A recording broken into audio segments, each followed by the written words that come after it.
Okay, so I'm going to go through this completing the square problem. So at the top, we start with 9x squared minus 9x minus 1 equals 0. So when you complete the square, a, or the coefficient of x squared, must be 1.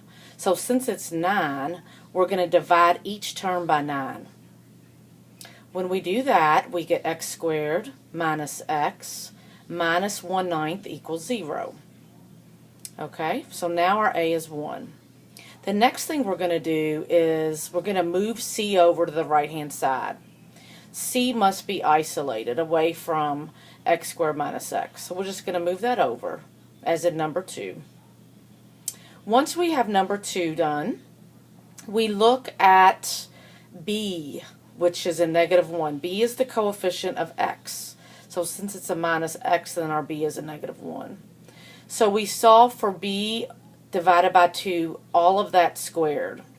So since b is a -1, we get a -1 over 2, and then when we square that, we get a positive 1/4. Remember, when you square a fraction, you square the numerator and the denominator. So we add that 1/4 to both sides of the equation. So we have x squared minus x plus 1/4 equals 1/9 plus 1/4. Okay, so the idea of completing the square is to get the next step. So x squared minus x plus 1/4 gives us that x minus 1/2 quantity squared. So if we were to FOIL that, we would get x squared minus x plus 1/4.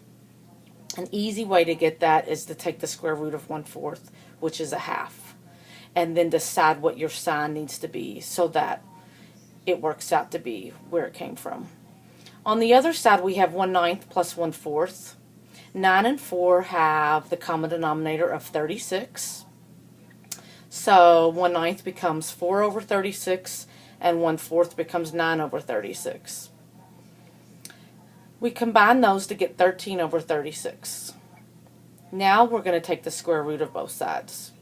The x minus 1/2 falls out, because when you take the square root of a square, what's inside falls out. X minus 1/2 equals, now, square root of 13 over 36. Square root of 13 is not a perfect square, so we leave it inside the square root.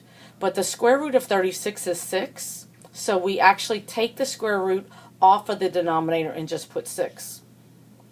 So our solution step becomes 1/2 minus square root of 13 over 6, and 1/2 plus square root of 13 over 6. So you want to make sure you include that plus minus when you take the square root of the right-hand side. I hope this helps. Okay, thank you.